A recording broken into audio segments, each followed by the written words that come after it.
Hi everyone and welcome back to my channel.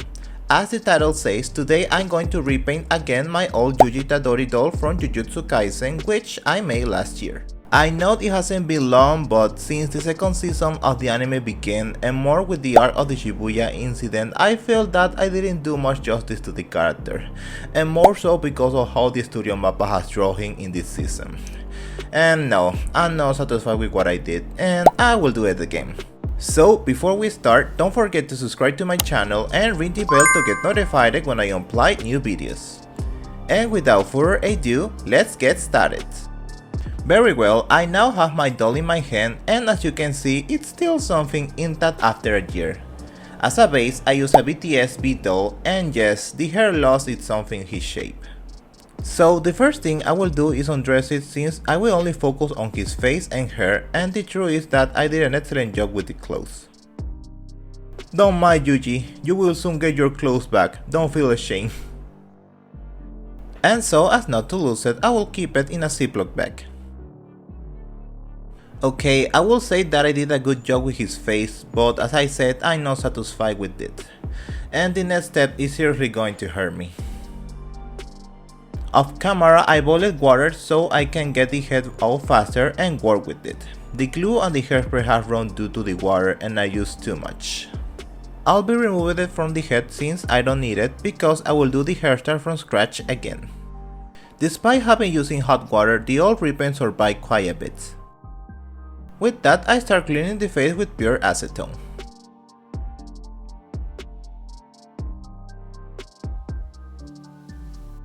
Something I hate about the model of B face is that he has a very marked eyes, which was a problem the first time I draw on them, since the pencil did not give much freedom when I trace him, and the only solution I have for that is to remove them.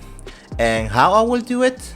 Well, with the help of my Dremel, which I got this year and which I was dying to try on a project. And well, at first it was difficult to use, but as always, practice makes the master. And this has been the result. The change is quite noticeable from how it looked before, and now I can draw the eyes as I want without the shade looking strange or very realistic. Off camera, I put a little epoxy on it, since in the end I got a little out of hand with the Dremel, and left some noticeable marks which are no longer noticeable thanks to the clay. And after having applied a layer of paint of the same color of the doll's skin and 2 layers of MSC, I begin to draw Yuji's face with my watercolor pencils. The last time I drew him, I did it in my way using a concept that I draw as a guy, and this time I decided to make the face more in line with his original design, trying to make it fit with the features and shape of the doll's head. And as you can see, I already drew Sukuno's mark under his eyes. Continuing with the repaint, now I will contour his face with chalk pastels to give the doll a more realistic touch. The doll has a very pale skin tone, and what I want is for it to look just as neutral as Yuji's skin.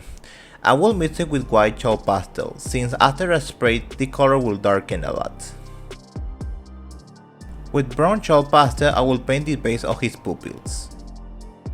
Then with more watercolor pencils, I will continue giving depth to his face.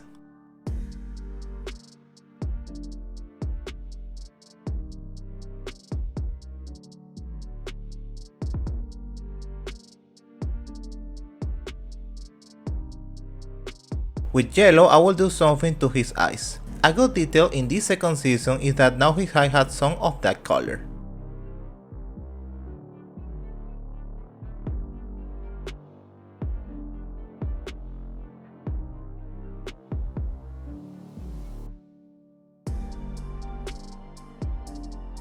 After another layer of spray, I will use a dark brown pencil to further mark his eyebrows.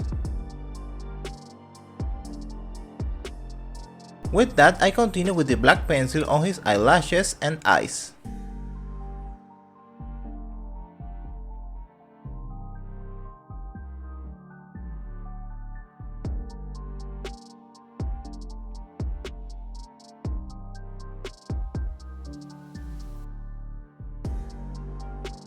With pink pencil, I will add something to his eyebrows so that they match the color of his hair, leaving it this way.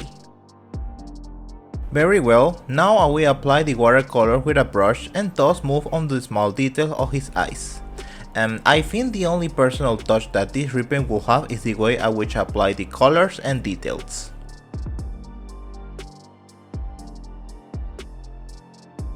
Okay, for the white dot of his eyes, I will use a white Posca for the first time and thus I have a more precise result. Leaving it this way and it looks good. I think I will continue using the Posca marker in my next repaints to give that effect. And after that's it, I continue retouching the face more, this time with a little acrylic paint. Staying this way, and now it does resemble his face and looks like in the anime. And yes, obviously some details will change because I drew it in a realistic face mode, but it still fits wonderfully and I can say that now I'm satisfied. Off camera I painted his head with the colors of his hair. This time I will not make a wig since only on this occasion I will glue the hair directly to the head and make it look more natural. Luckily I have leftover hair wet since the last time I did it, which is a big plus point for me. The first thing I will do is put black on the bottom part with a little flocking. And with a little glue and water I will give it the shape. On the top part I will use brown to give it a different finish that I did the last time, and seriously the color looks very good on it. And with that, off camera I glue the pink hair wets. It seems strange to see it this way, but I just had to cut it, and thanks to the power of editing we'll go from this to this, and wow, it changed a lot. Very well, now I can protect the eyes and the mouth a little with the gloss varnish.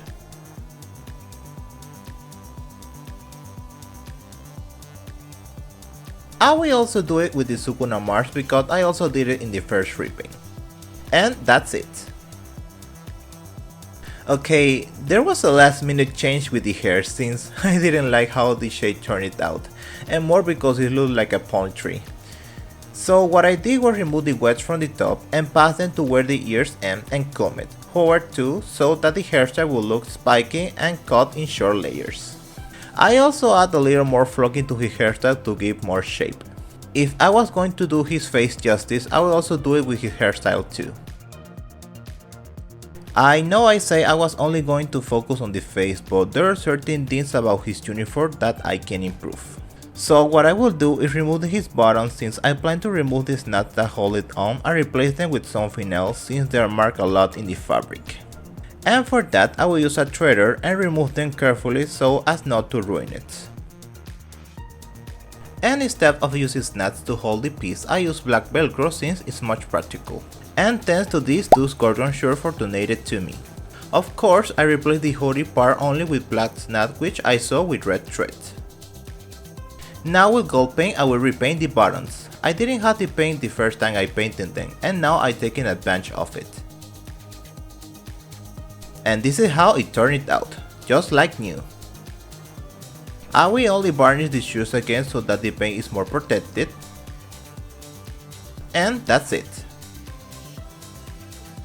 And with that, the new repaint of Yuji Itadori is ready. Now let's see the new final photos.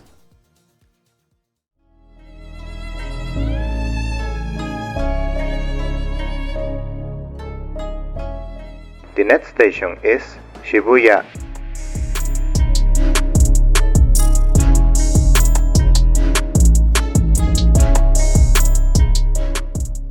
I know this video has nothing to do with Halloween, but the Shibuya incident occurring on October 31, so indirectly it does have something to do with it. I'm very happy with this result. Yuji Itadori is my favorite Jujutsu Kaisen character along with Satoru Gojo, and I'm really glad I did his face justice with this new repaint. Well, thanks for watching this video. Like, comment and subscribe to my channel for more content like this, and also follow me on my Instagram and TikTok as The Harder Adults. The link to my coffee page is in the description of the video. If you want to buy me a coffee, I would really appreciate it. And if you are fans of Jujutsu Kaisen, what is your favorite character and what do you think of this second season? For my part, I enjoy a lot and at the same time I suffering with it. And those who read the manga will know what I mean. Happy Halloween guys! My name is Eric and I'll see you next time. Bye!